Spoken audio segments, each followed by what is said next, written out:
Good afternoon, everyone. Just wanted to speak briefly, and as a reminder, there are good things happening here in the City of Newport News. And the reason these good things are happening is because of everyone that is in this room. And so, first of all, just a round of applause to all of our dedicated officers, staff, etc.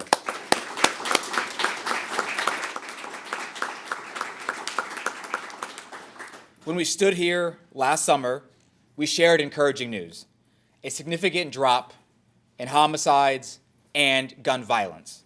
This year, that story remains positive. And I'm going to let Chief Drew come up and talk about the actual numbers, but as a reminder, it is more than just numbers and data points. Each number that you see is a life lost, a life that will never reach its full potential. And so the call to action that I would encourage everyone is that eventually we are going to reach that magic number of zero. There's going to be zero crime here in the city, and I know that with Chief Drew and his leadership, we'll get there one day. So with that, I'll turn it over to Chief. Thanks, Chief.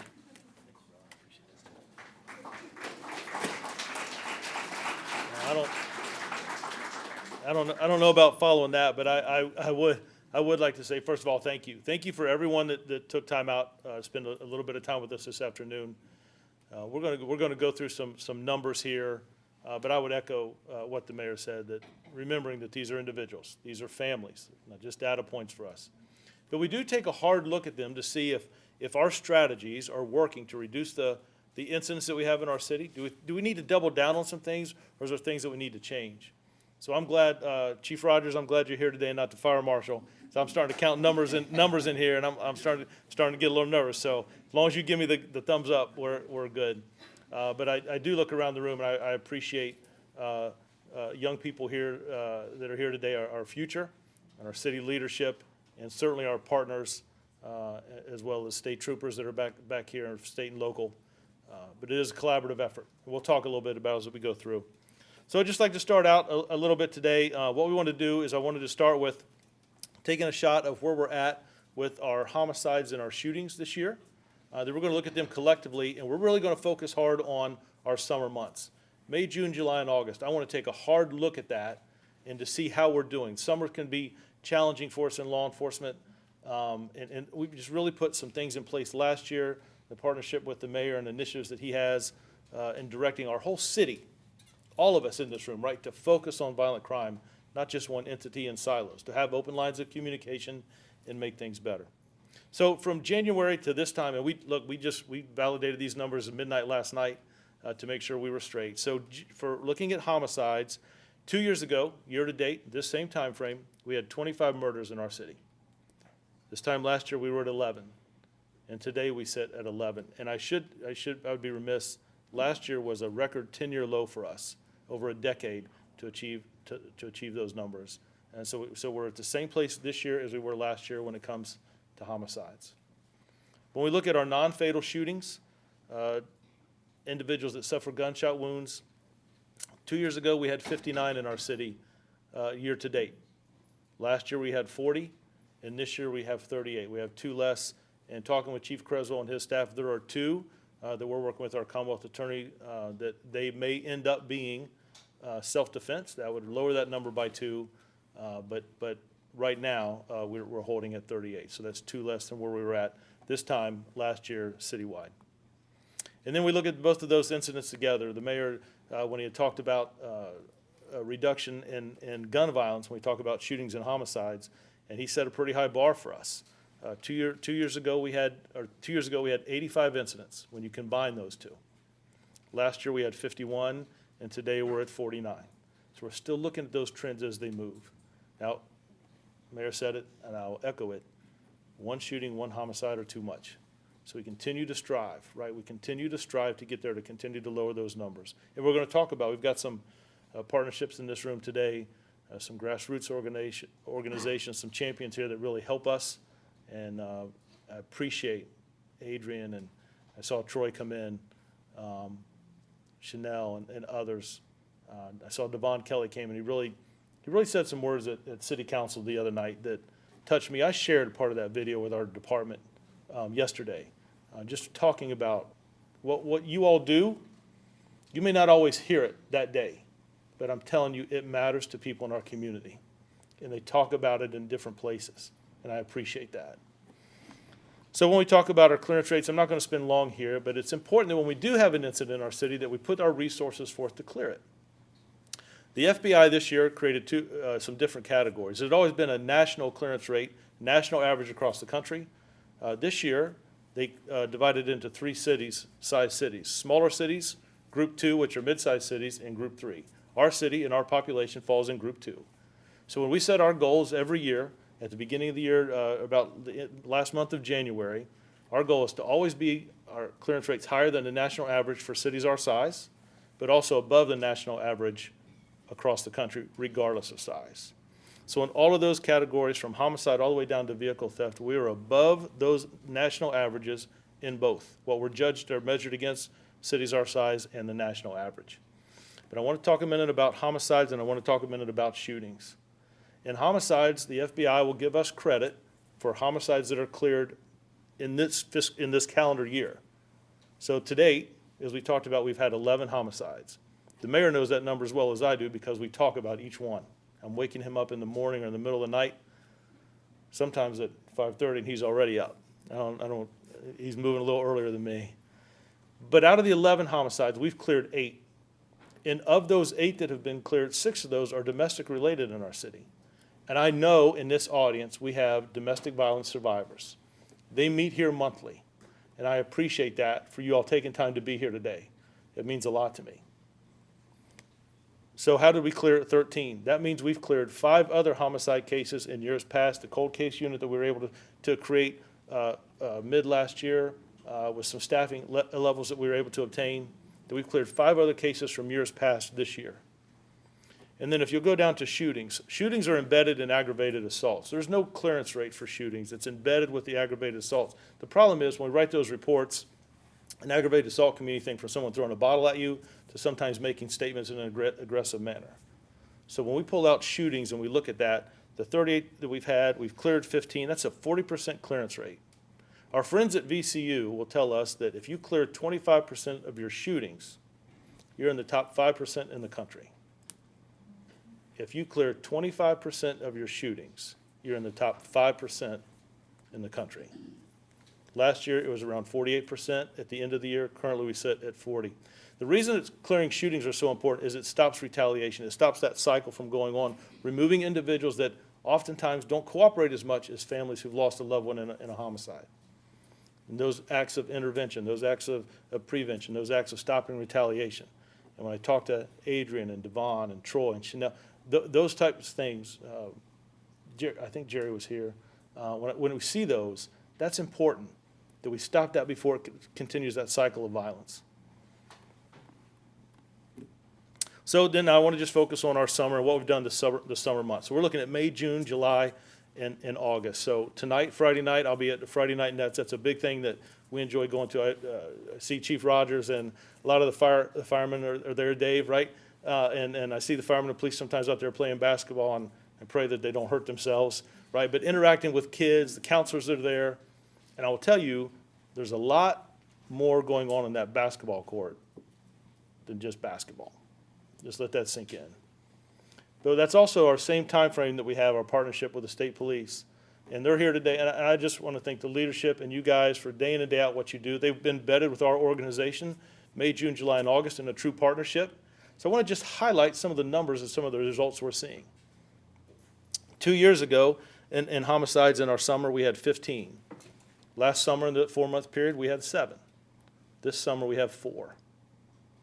4 too many, but we have 4, and I'm looking at those trends. When we look at the same thing for non-fatal shootings, 2 years ago, we were at 36 when you look at shootings without a death associated. Last year, it was 27 in the summer. And if I'm correct, Dave, that was our first year of Friday night basketball and different things that we're doing in our community. And then 18 non-fatal shootings this summer. And I say all that, when you put those numbers together, it's 51, 34, and 22 for gun violent incidents over our summer months. That trend is impressive to me.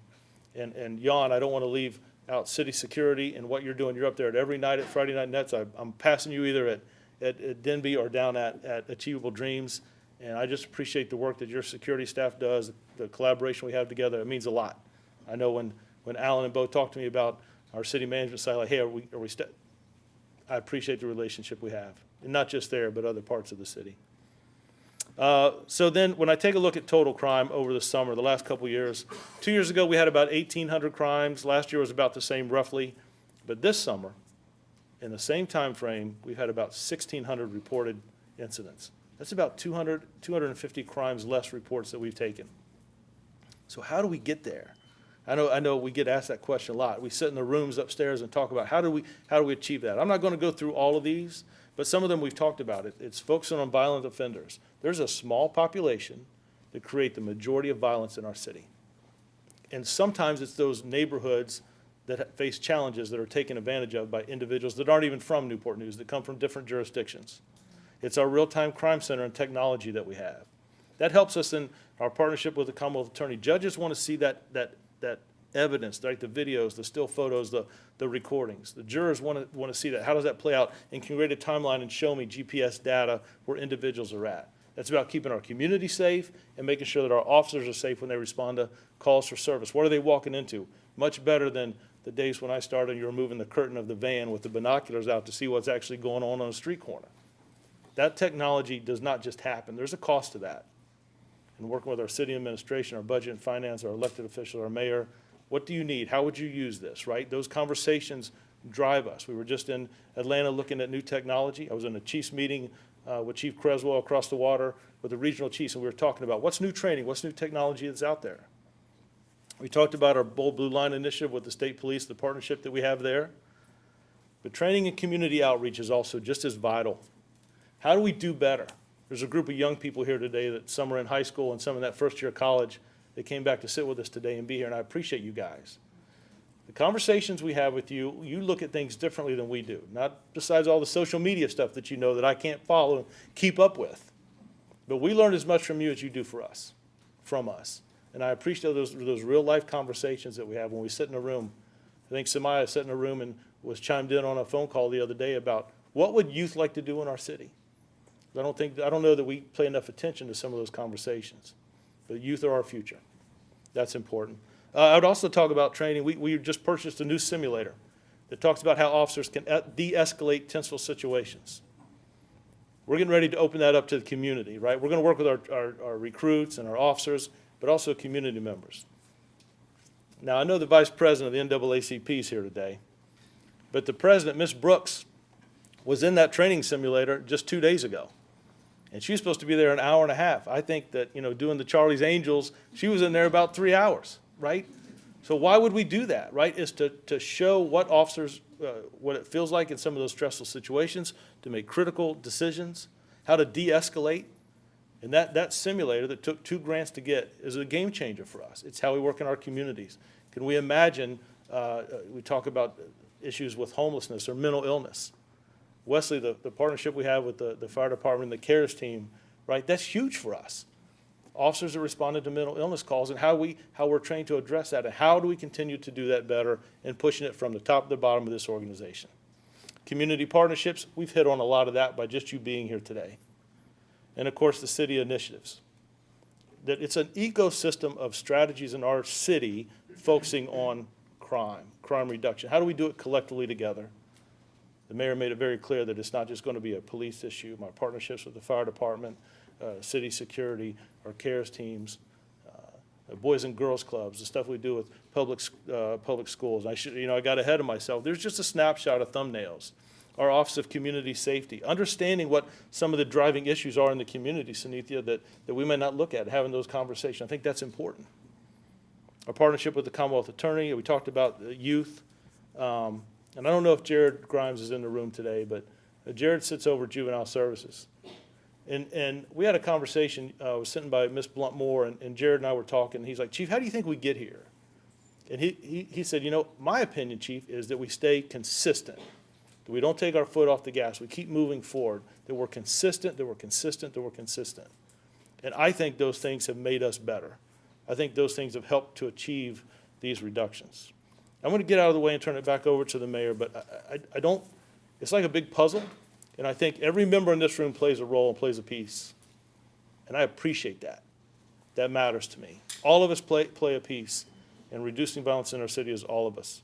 I was looking forward to this press conference today, this conversation, because this is good news in our city. This is good news. And I'm going to ask you the last thing is the men and women in the back of the room that wear this uniform, our state, federal partners, but for the officers here.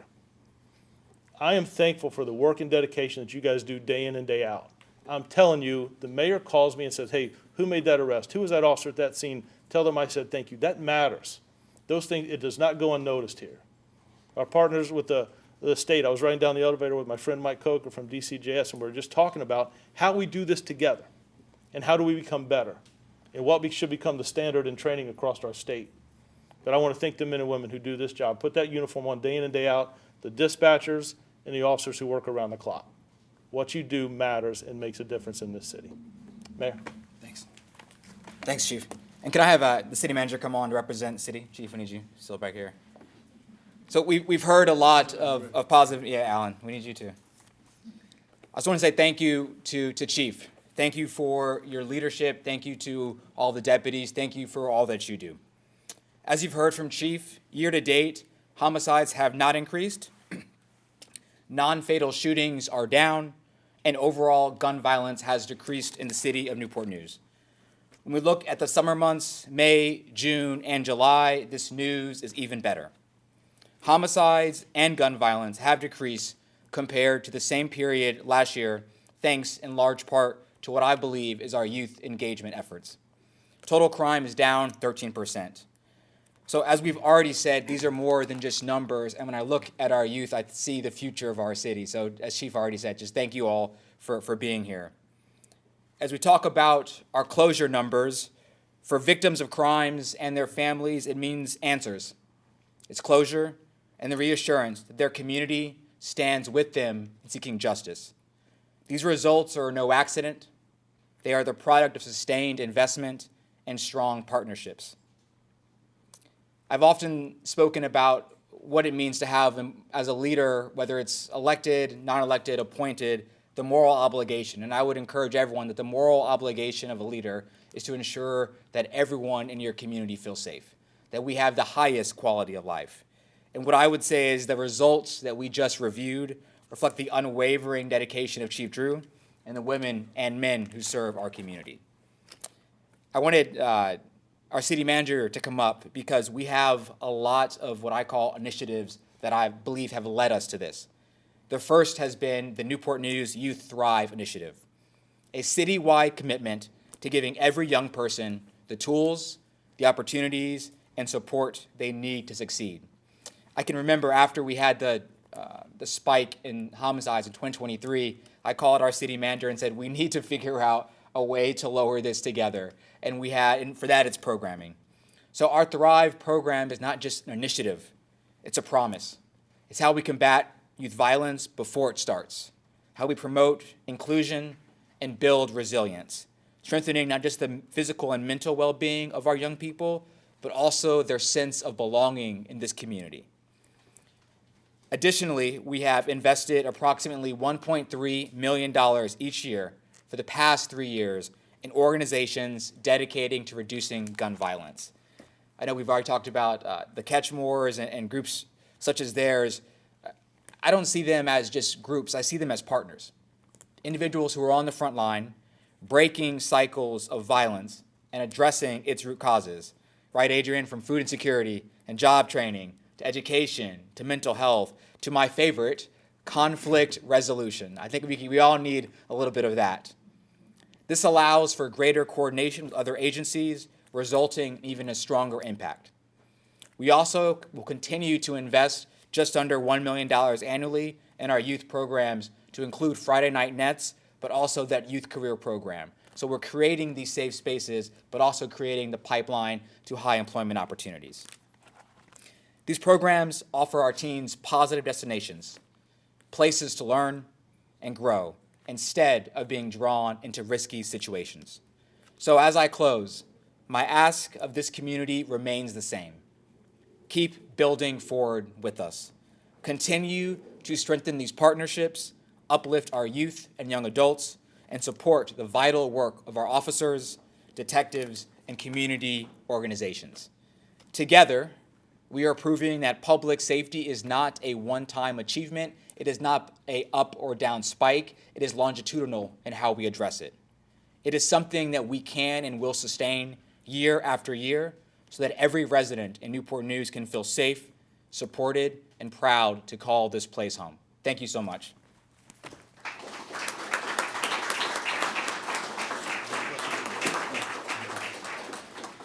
Before we take a few questions, I just wanted to let you know that the presentation is on our website, and you can pull it off of there at any time, and I'll send out a release when we're done as well, so you have all that information, and it has been live streamed on our Facebook page.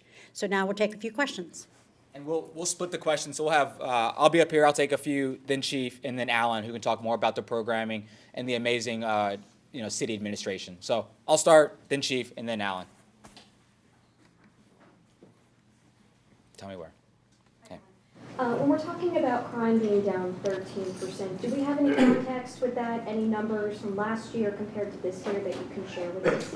Yeah, I think that was slide number 7, but that's the overall violence. I think what we're most proud is that there's been a reduction of the homicide rate last year, and it continues to remain the same. So we'll get you those slides. Yep. I'm good with that. We'll let Chief go, and then we'll let Alan go. Thanks. Did anybody have any questions?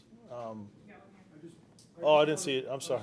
I'm I sorry. wanted to ask about the deployment of the flock cameras and how much of a role have those played in this reduction? I know that you've increased the number in the last couple of years, so. Well, yeah, no, that's a great point. I think that ties into technology. That stuff's expensive. But I think this department, our city, is very, very progressive in bringing in new technology, how it works together. I think it has been huge in our clearance rates. Before you were responding to a crime scene, now we're responding to a crime scene in our real-time crime center up in the second floor. Connects all of those softwares together, not just Flock, it's the Fuchsia's cameras that we have throughout our city that link together. It's cameras we have the ability to adapt into, whether it's individuals that have Ring cameras at home that share that collective footage with us, but technology in itself has proven so beneficial. And we continue to look at how do we have different integration work together. It is a huge benefit for us. It helps us in our convictions rates in our courtrooms. It helps us respond to crime better, faster, and also safer for our community and for the officers. One of the things we always battle in law enforcement is perception, right? So one of the reasons we wanted to share these numbers is I want people to feel safe in our city, and I hope these numbers, I get that we've seen some great reductions, but I also want people to know that we're still continuing striving, and investment in technology and training and partnership with the community plays a huge role in all of that collectively. Did that answer your question? Yes, ma'am. Hi, so last September there was a 15-year-old who was shot and killed, and we've done a lot of reporting on this story, but we wanted to know, have you guys gotten closer to making an arrest? School's around the corner. Yeah, wanted to see that there's not a repeat of this. What can you tell us? Yeah, so the last arrest we had, there were 2 individuals that were involved in a homicide that occurred up on J. Clyde Morris inside of a business. We had arrested one fairly quickly. The second had fled out of state. Our fugitive guys are in the room here. They worked with our partnership with U.S. Marshals and the state police there to bring that other individual. None of those cases ever stop until there's closure. I can tell you that on the shootings that you're talking about last year, there was movement in all. There was some good information coming from another, again, bringing an individual from another state that fled after committing one of those incidents. I just don't want to put too much out here to jeopardize a case. But of the 3 we had, 1 is going to be solved very, very quickly. We just got to get that individual back, and the other 2 they continue to make progress on. None of those cases sit. They're all assigned detectives and stay on it, and I usually get briefed every Thursday or every Monday on the update of those cases. That's a great point. School is right around the corner, absolutely. Monday, matter of fact, we're setting collectively as a command staff and what is our first week going to look like, and our partnership with the schools is phenomenal. Have a great relationship with Dr. Talking about walking some kids to school, being in escorts and some stuff like that. It's going to be a great. I call it opening day like baseball, but it's first day of school. But for me, it's like opening day. Thank you. That's a great point. And then we'll let see if there's any questions about city programming, initiatives, et cetera. The city manager can field those. If not, we're not even close. First of all, I would like to acknowledge the city's increasing stance as it relates to both recognizing the importance of prevention-based programs and having the trust and the faith with this city administration to develop appropriate prevention-based programming. I think that this community, along with many others, particularly for the City of Newport News a number of years ago, certainly recognize that the men and women of the Newport News Police Department can't take on all the challenges of this community and still do the day-to-day important work of policing, right? They need help and they need assistance, but more importantly, they need appropriately developed and staffed programs to take some of the burden off of their back that they see every single day as they have conversations with people in the community. So they already have a heavy lift. The question has been, how can we partner, how can we create better partnerships with the police department and our public safety officials to bring them a wide array of other programming activities and resources so that we can continue to build trust in the community and our citizenry will have the faith and confidence not only in city government, but the men and women that they see out in the field every single day, whether that's the police department or the fire department. So having said that, we've developed and funded a number of programs over the last 5+ years, particularly during some of the work that I've been attached to with the City of Newport News. Prior to coming to this press conference, I was attending the graduation program for the Youth Career Program. So the Youth Career Program this year recognized about 125 young men and women who had the pleasure of a work experience this summer with someone who was attached to them, that person being a youth career coach, and someone who really truly cared for them while they were engaged in on-the-job workforce training for approximately 8 weeks over the course of the summer. And we provided a stipend for those young people so that not only did they get a workforce experience and a quality experience, but they received the support and the financial incentive to encourage them to think about important youth career opportunities and programs well beyond their experiences in high school. So it is that kind of example, along with the comments that you've heard about Friday Night Nets, that gets the community engaged in coming up with more comprehensive kinds of solutions to the very vexing problems that we see in public safety. It's not just the job of the police department or the fire department or the sheriff's department. It's incumbent upon us to figure out how we build out the collaboration and build out the continuum of programs that really take the community to a greater place. So I just want to thank my council, thank all of you who are in this room today. It's a true testament to how effective this programming has been over the last several years. Thank you. I think that's the perfect thing to say. I think we're done. Thanks all. We appreciate it.